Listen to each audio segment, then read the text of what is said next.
today's video, we'll talk about a basic Mosaic hand tool with lots of versatility.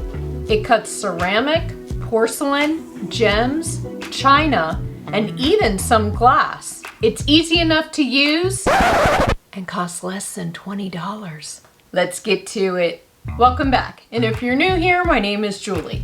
And on this channel, we talk about tips, tricks, tools, adhesives, materials, and specific mosaic projects, all to shorten your learning curve when it comes to creating mosaic art. So if that sounds like something you'd be interested in, please consider subscribing. These are the first tile nippers I ever used. They were my dad's. He did mosaics in college in the 1950s, which I tend to forget that makes these about 70 years old, or more than 70 years old. That's crazy. He did mosaics in college as a hobby. And so between my dad working with them and me working with them, these nippers have seen a lot of cutting. Notice the non-padded handle. Oh yeah, during long tiling sessions, these were fun. I've since found a way to alleviate most of the hand pain during longer tiling sessions, which I'll talk to you a little more about later in this video. But going back to this tool and in mosaics in general, I have a real soft spot for tile nippers. It's the first tool I graduated to from a hammer. Yep, I started mosaics using a hammer in order to break down my material. And that material were custom painted tile that I made in a pottery studio. Nowadays, I cringe at the thought of using a hammer to break down material like that. Sure, it gets the job done, but by using a hammer, you're probably going to disintegrate the material you're trying to cut down, which tends to lead to waste, but also you're not going to get those precise cuts you're looking for. So there's a better way to break down larger pieces of material into more manageable, smaller pieces. And with tile nippers, you can break it down even further and get precise cuts, which of course leads to a happier you and less waste of your beloved material. Tile nippers are pretty basic. You're breaking down a larger piece of material into a smaller piece. And nippers can break down a small piece into a more precise smaller piece. I also use nippers to shave ceramic pieces of tessera, which I'll get to later in the video. The blade is perfect for that. And as I mentioned, nippers are ideal for working with ceramic, but you can also use them with stone and porcelain and gems and china, even some glass. But through the years, I've realized that I like to use other tools to cut those materials, and I usually use tile nippers just to cut down ceramic. But again, keep in mind, when I first started in mosaic and I graduated from the hammer up to my dad's nippers, I was using those nippers for a couple years before I upgraded in getting a modern pair of tile nippers. So you can certainly get by with buying a pair of tile nippers, and it will get you to where you need to go in your mosaic. Are there easier, better ways to go about cutting certain materials? Absolutely. You can purchase tile nippers at your local hardware store, or if you'd rather shop from home, I've included a link down below in the description. I upgraded from my dad's tile nippers for a couple reasons. The material that were on the handles was really starting to disintegrate, plus it wasn't padded. And since the time that his nippers came out to the time when I got mine, which was over 20 years ago, the technology had improved to the point where they added a padded handle. However, the blade and the cutting technology has not changed. So what are nippers made of anyway?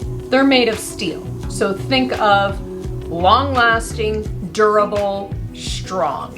I've accidentally dropped my nippers on the floor a number of times, and it has not phased them. It doesn't damage them. I'm not saying purposely do it. It hasn't changed their functionality. And since upgrading from my dad's tile nippers, I've had the same exact pair all these years, over 20 years. So I'd say it was the best $15 I've ever spent in Mosaic. Now obviously prices have increased since then, but not a whole lot. There's no fancy technology or different design from one pair to the next. They are basic tile nippers. And if the only difference between one or the other is that one has a more padded handle than the other, then I say go for it. Using tile nippers is pretty easy once you get the hang of it and the feeling of it. It is a little different. I remember the first time I used tile nippers. I got the blade on the ceramic tile and I squeezed and squeezed and squeezed. There was nothing going on, and I simply just needed to squeeze harder, but for whatever reason I was scared to break it, which is crazy because that's why I was trying to.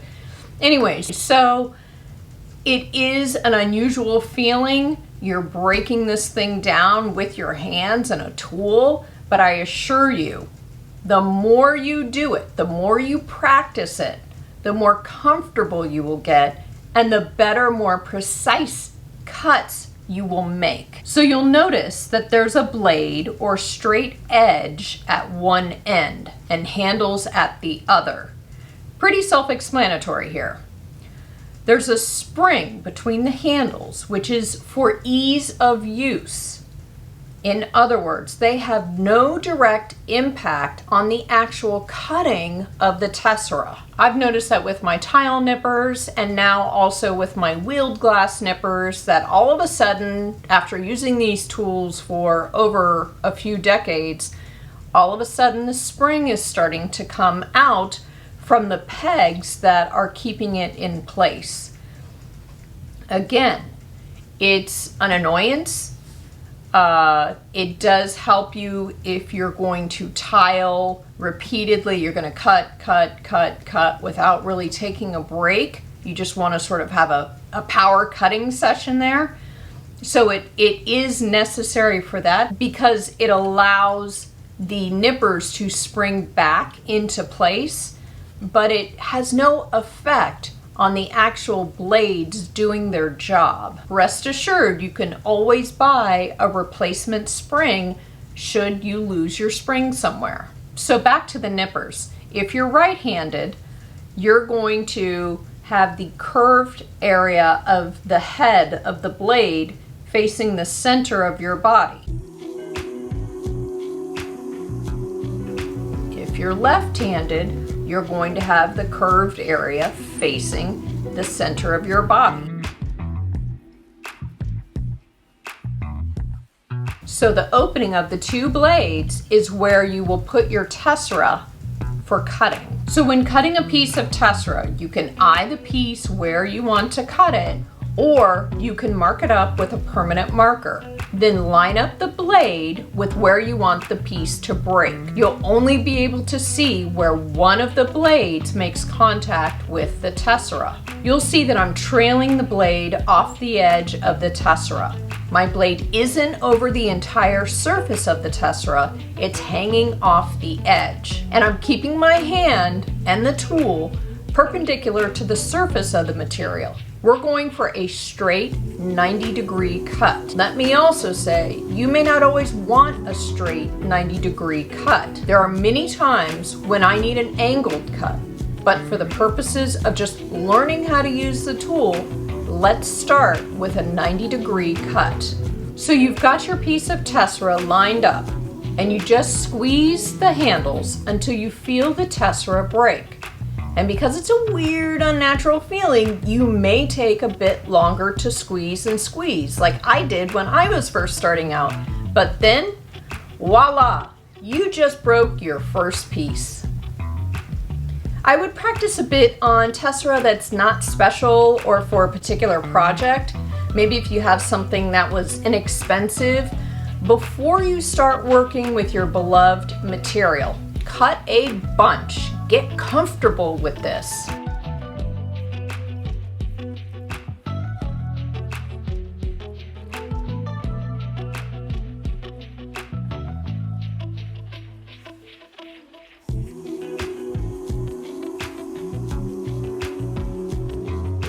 You can cut squares, triangles, curves, and even circles. This tool allows you to make the finest of cuts to your tessera. It does have its limits though, as to what it can cut and how thick the tessera can be. If you have access to some inexpensive 4x4 field tile, that is a great material to get started on with the ceramic tile nippers. I mentioned earlier that sometimes I use the blades to shave the ceramic. Not all of your cuts are going to be perfect. Maybe from the top, the cut you made is perfect, but the unglazed portion underneath didn't cut at a 90-degree angle or whatever angle you were hoping for. So in cases like this, I carefully hold the cut piece in my fingers and slowly shave off the unglazed portion of the tessera until it is to the desired size I was initially hoping for. You'll find that some pieces of tessera are easier to cut than others. If you find yourself struggling with a piece of tessera, you might want to pick yourself up a pair of compound tile nippers. And these can take care of much thicker pieces of tessera. I'm not going to go into it today, but if you'd like to see them in action, I'll put a link here in the description card as well as down below so you can see them in action in a previous video I did on this channel. I want to go over a few things about safety when using tile nippers. I would advise using a dust mask when cutting certain mosaic materials, as some of them can be rather dusty and bad for your lungs. But I'll talk a little later about a way that I cut tile, which I try to avoid or eliminate, reduce the dust factor. Another safety point is you want to protect your eyes. You're cutting, things can all of a sudden shoot up at your face and, you know, take you by surprise. So for those of us who need to wear glasses to see fine things, you have your glasses. However, it doesn't protect you should things shoot upwards. You could also pick yourself up a pair of inexpensive safety glasses. I really like these because they have this plastic shield on the side, which really, I mean, it's just, you're fully enclosed here. They're rather inexpensive. I think they were less than $15. And, you know, they're plastic. They are really very helpful and lightweight. And also, as you're lining up your piece of tessera on the blades of the head of the nippers, you always want to be aware of where your fingers are. Always, always, always be aware of where your fingers are. I can't stress that enough. My one and only serious injury in MOSAICS was with these tile nippers very early on in my career. And I really should have driven myself to the hospital to get stitches, but I didn't. I wrapped my finger up with a bunch of paper towels and electrical tape, and I kept working. I didn't want to stop tiling, and you know, in the end it all worked out, but it was pretty serious. And just do as I say and not as I do. And I've learned a lesson, knock on wood, and it hasn't happened to me again. And a third thing about safety is I like to cut tessera in my lap in a towel using the tile nippers. I like to line up the piece of tessera with the blade. I put it in my lap. I cover all of it, my hand holding the tile nipper, and I squeeze the handles. It cuts, and then I uncover and I see what's going on. Maybe it takes a little longer for the cutting process, but it's allowing me to cut in my lap. I can contain what I've cut. I know some might like to cut tile up on top of their work table and on top of their work, or maybe into a box or a bottle, but I've always cut into my lap. It's comfortable for me. Sometimes I'm even able to After I've put the tile in my lap, covered it with the towel, I'm able to lean forward to maybe cut a little bit harder pieces, and my body weight allows me to get a little leverage and squeeze harder. Then I'm able to see what I've broken, and once I've picked out the pieces from my lap, I shake off the towel into the garbage, and then I'm on my merry way. I do wash the towel once a week just to keep the dust factor down in the studio. It's a matter of personal preference, and this is what works for me. The towel I use isn't a normal bath towel. There's no texture to it. To be honest, it kind of reminds me of the fabric of cloth diapers. It's soft, smooth, and somewhat of a tight weave that helps keep things on the surface of the towel so I can quickly grab pieces I've cut and discard those that I don't want. One other note about safety, and really it's more a note about comfort more than anything, and that is when you have a long tiling session, or let's say you have long tiling sessions over multiple days, your hand will start hurting. You may even, where you've been holding the nippers, you might actually have a red line going through your hand because of so much squeezing and breaking. Something I've discovered that I like to do when I get to that point, or before I get to that point in tiling, is I like to put on a pair of weightlifting gloves. These are from Nike. I'm sure, you know, Nike, Under Armour, I'm sure there are many brands. But what I like is the palm is padded. It's got a lot of cushion.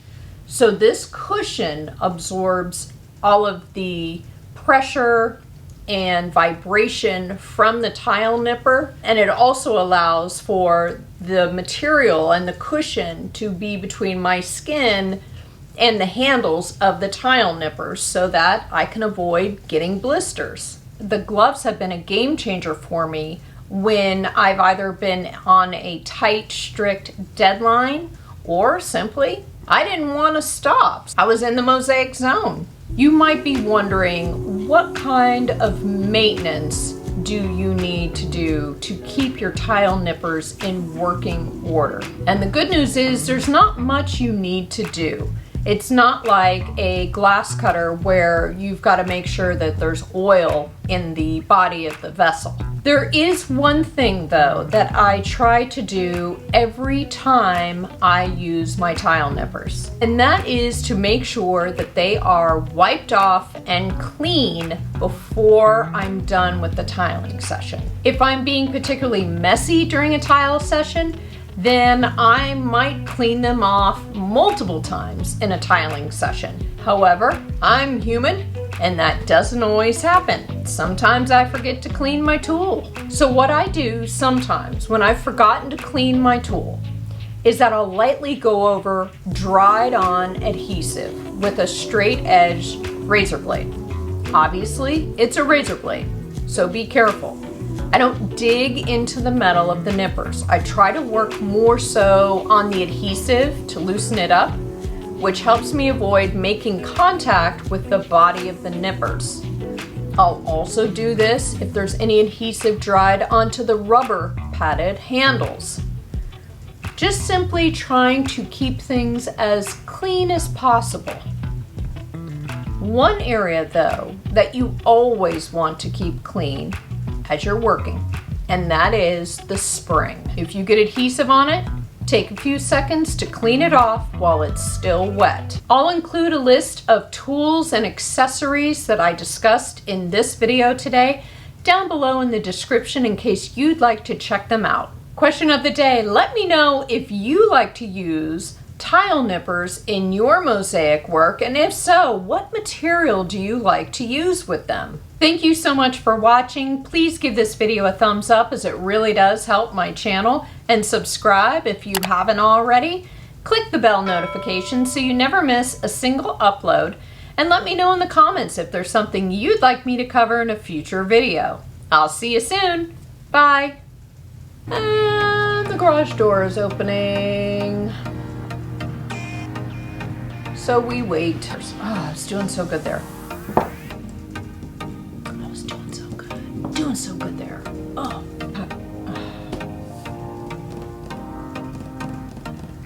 Focus. Focus. Focus. Because I was in the zone. Where are you going with this? It is so messed up. Gosh, these things have seen so much life. I don't know. What do you guys think? Should I splurge and get myself a new pair of $15 tile nippers? Hey, it still works. Oh, mantra. Look at that. Oh, man. Love it. Love it. Okay, now we're done. If you're looking for more mosaic inspiration, you can check out one of these two videos. Until then, see ya.